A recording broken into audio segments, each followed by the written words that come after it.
Hello, in this video we are looking at Bhagavad Gita Chapter 2 verse 7. As usual, I'll read it without the text up and then with the text up.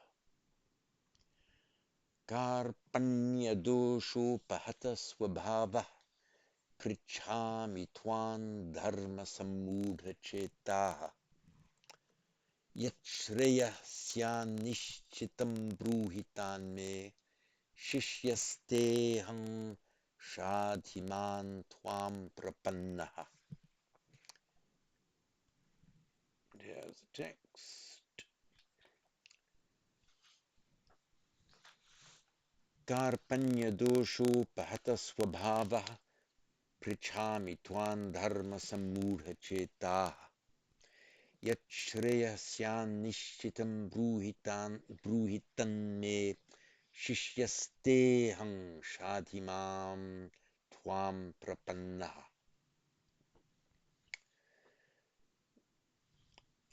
In the first line, Karpanya dosho pahata swabhavaha prichhami twan dharma sammudha chetaha. Arjuna is saying, Prichhami tvam, I ask you.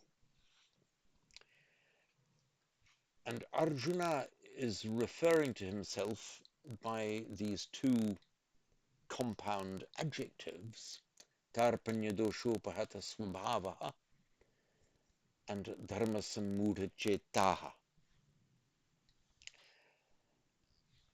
Swabhavaha, literally self-being, and it means one's nature, just one's being. So what he's saying here is, I am, as it were, faint-heartedness, fault-struck being. In other words, my entire being is struck or afflicted with this vice or fault or defect of karpanya, which we can, for the moment, translate as faint-heartedness.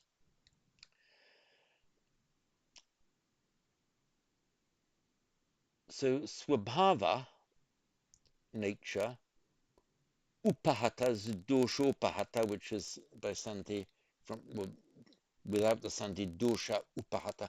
Upahata, from han, to strike, past participle hatta, upahata, literally struck up or like beaten up, literally.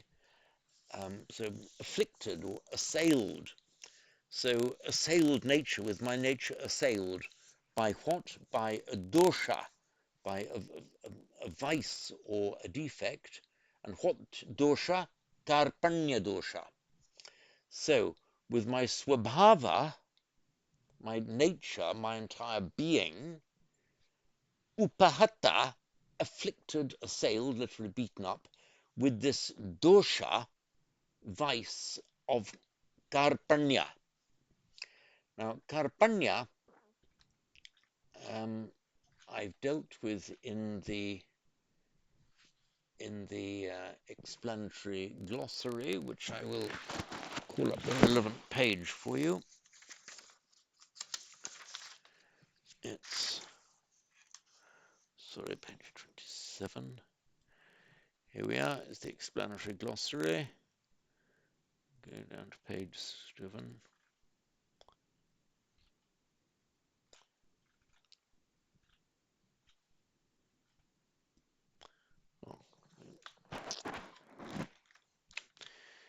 Here we are. It's under the root term crip in the explanatory glossary. It's cognate with the Latin crepitus and English scraping. That's the ancient and European meaning. And then it's the sound of lamentation. That's the general idea. And it's been specialized in its Sanskrit meaning, not just any sound, but to mourn or to lament. And also to be weak, in the sense of morally weak. From this root we get kripa, meaning pity or compassion, and the adjective kripana, meaning inclined to grieve, pitiable or weak or feeble. And here's the word we have in the text, karpanya, the vriddhi derivative from kripana, kripana adjective, karpanya, abstract noun, the state of being a kripana, so feebleness, or a wretched and miserable state. There's something, there's a hint of it being kind of morally reprehensible here, like being pathetic when you ought to be strong. So dosha is from the root dush, which is very, very common. It's the, let's turn it up for you here.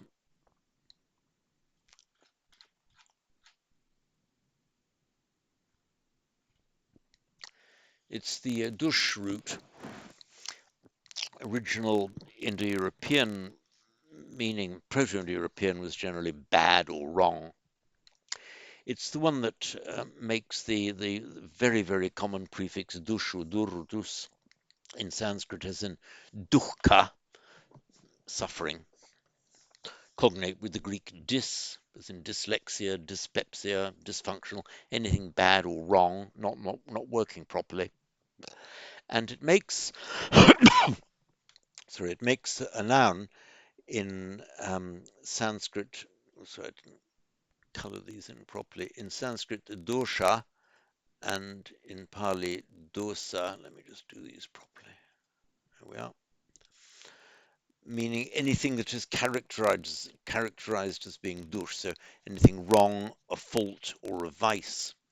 So the karpanya dosha is the vice of feebleness, just at the moment when he needs to be strong for battle. So I am karpanya dosha upahata swabhava, which is karpanya dosha upahata swabhava, with my nature assailed, upahata, beaten up with karpanya dosha, this vice of feebleness. Prichami tvam, I ask you, dharma sammudha chetaha, with my chetas. This is a compound noun, which is it's a bahuvrihi, it's a possessive compound, having a chetas, a mind, which is dharma sammudha, confused as to what its duty is. Now, this word sammudha, it's from the root muh. And we have the root muh,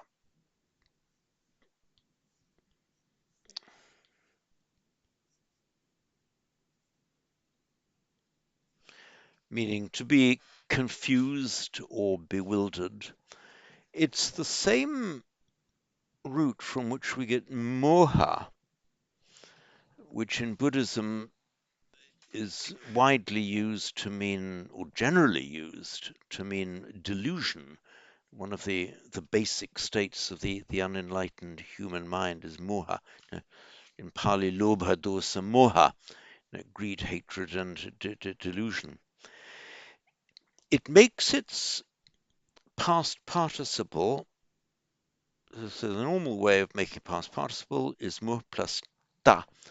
We generally find that where a root ends in an ah sound and it's followed by the regular past participle ending ta, the h and the t join together into a d, the retroflex aspirated d, and it lengthens the vowel. So we get mudha.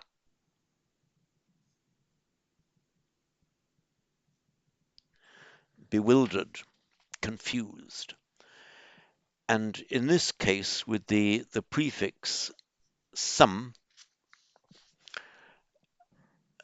it has the idea the idea of a complete bewilderment. So I'm just trying to find the explanatory glossary for you. Where's it gone? Here we are. Sorry. And the page. So yeah, I've done just a brief note on it under the entry for mu. So it's a class 4, parasmaipada muhyati, to become stupefied, unconscious, is the original meaning, and then by figurative extension, confused or bewildered. And then sammu, just sammudha, then bewildered or confused. In this case, sammudha probably the prefix sam probably doesn't add much to the basic meaning here. It probably involves a meaning of completeness, kind of total bewilderment. Dharma in the present case, let me get you the text back for you. Dharma, oops, here we are, is the meaning that it very often has not, it doesn't have that meaning as far as I know, or that I can remember seeing in Pali or in the Buddhist literature, but in Sanskrit literature, and very much so in the Bhagavad Gita, dharma in the sense of one's duty in life. You are born into a certain life, and your dharma is your duty. That's your general duty in life. And also your specific duty, as here, what it is your duty to do in a given set of circumstances. And it's not just your duty, your dharma, because that's what you've been ordered to do by a superior or something like that. It's what your entire life, your birth, your raison d'être, that you've been born into a certain dharma, and it's your duty how you have to act and behave, given that that is your status in life, arising from your jati, from your birth. So his chetas, cognate, of course, with the word, the well-known word chitta, which you can loosely translate as mind. Chetas is a variant form of chitta. So with my cheta, with my mind, dharma samudha, sorry, meaning literally duty confused. So confused, with my mind confused as to what my duty is. The, oops, there we are. So chit, mind, we have chitta, often in Buddhist terminology, often means something like the heart mind. One's entire conglomerate of intellect and heart and emotion is the chitta. And here, an alternative form is chetas. Now, chetas is a neuter noun. What we see in this verse is dharma samudha chetaha. What happens here is we've got the chetas, which on its own is a neuter noun, but it's here the final element of a compound adjective in the masculine singular. Now, where you have chetas, which on its own is a neuter noun, becoming now the final element um, of a masculine singular adjective, it becomes chetaha. And this is explained in MacDonnell at paragraph 83a. So for a full explanation of why chetas becomes chetaha, which is a regular thing to happen for any neuter noun ending in as, when it's required to serve as the end of, or the final member, I should say, of a masculine singular adjective. That short as will become as or aha. And I've put in a reference to the paragraph in MacDonnell 83a in the notes to this verse. So, prichami tvam, I ask you, karpanya dosho pahata swabhava, with my swabhava, my nature, upahata, assailed, with the dosha, the vice, weakness, or say the vice here or fault of karpanya, like pathetic weakness, you could say. And the next adjective he applies to himself is dharma sammudha cheta, with my chetas, sammudha, bewildered, confused, just not knowing, dharma, what my duty is here, what is the correct thing that I should be doing here. So prichami tvam, I ask you, yet shreyaha, what is better?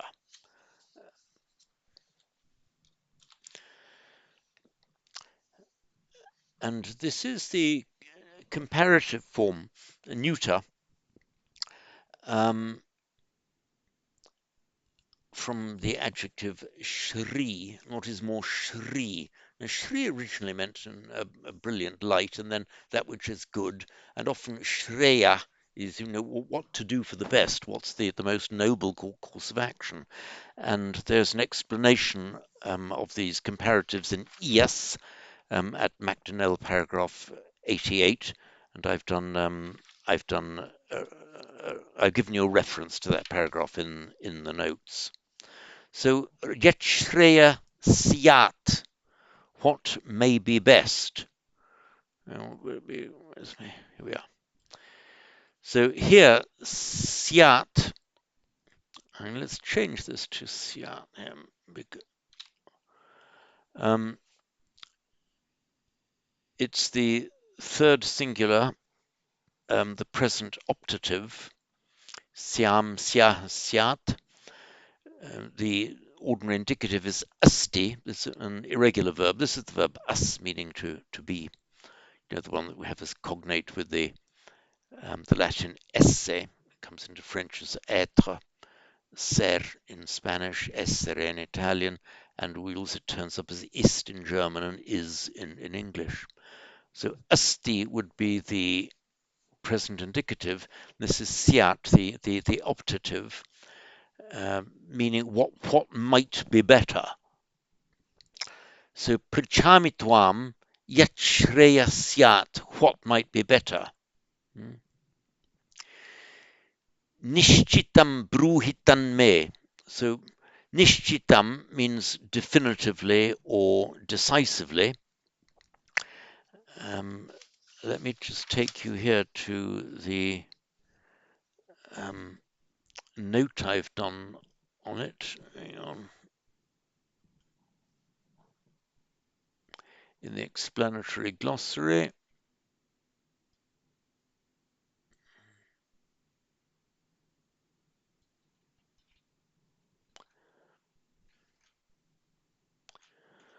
Sorry.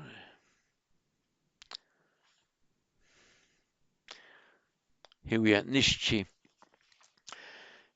From the root chi, meaning to heap up or to pile up, and we have vichaya, unheaping, unpiling, and in Pali, Dhammavichaya, literally the unheaping of Dhammas, in other words, the investigation of state. So this is unheaping in the sense of deconstructing.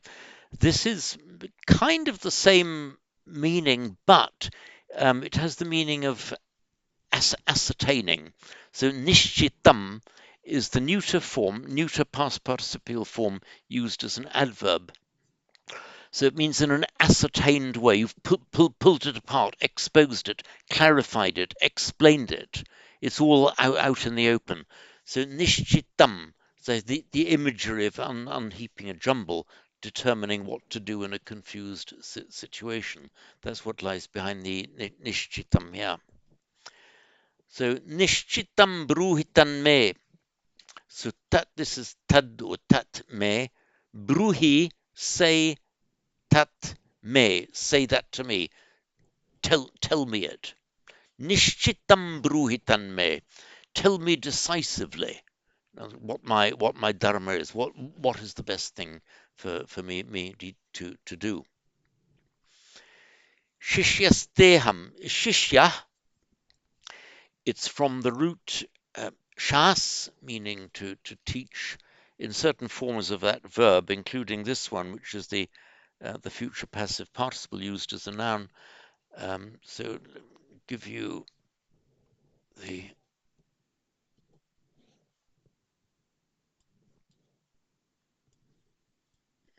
so we have the root shas, to teach, as in the Shastras, the teaching materials from the Vedas, and it makes it, normally you would expect to see the future passive participle as shasya, but what happens is in certain forms of the verb, the long a morphs to an I, so you get shishya, meaning it's the future passive participle, future passive participle form, meaning one who is to be taught, one needing teaching, therefore your student, your pupil.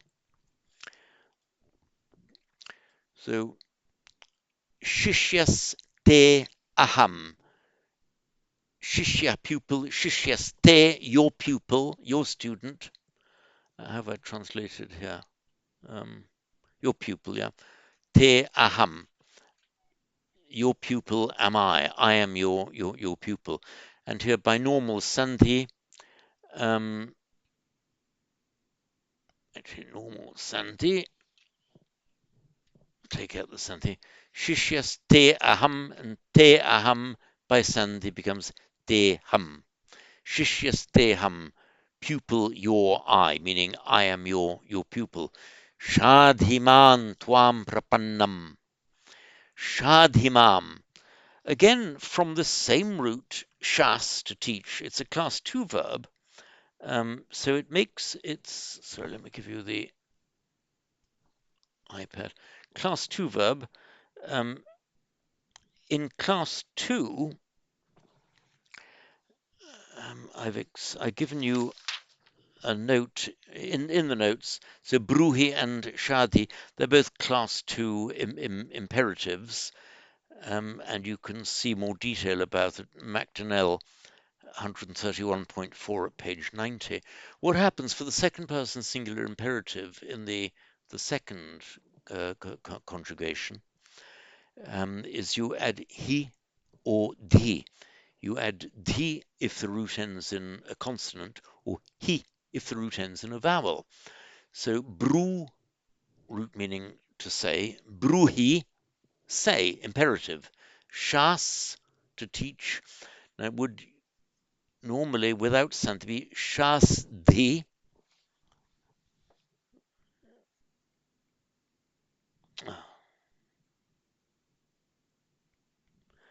but by internal sandhi, the S drops out, and that is how it results in shadhi, teach. So shadhimam, teach me, give me your teaching. Shadhimam, twam prapannam. Prapanna, it's from the root from the root pad, which can mean confusingly both to go and to fall. And prapanna can actually have both meanings here, either to prapanna, to go forth towards somebody, meaning to approach somebody, to have recourse to them. It also means to fall forward before them, like you might fall at somebody's feet, begging for something. And it has kind of this dual meaning here. Twam prapannam. Prapanna is the past participial form. So mam prapannam, me who have either gone to you, resorted to you, or me who have fallen. So twam prapannam, me who have either fallen at your feet or had recourse to you. So shadhiman twam prapannam, teach me who am fallen, twam prapannam, fallen at your feet, fallen forth to you, twam prapannam. So I'll read this through again. कार्पण्यदोषोपहतस्वभावः पृच्छामि त्वां धर्मसम्मूढचेताः Yachreyasyan nishchitam bruhi tanme shishyasteham shadhiman twam prapannam. Once more. Karpanya doshopahata swabhava Prichhami twan dharma sammudha chetaha Yachreyasyan nishchitam bruhi tanme Shishyasteham shadhiman twam prapannam. And that's it for this video.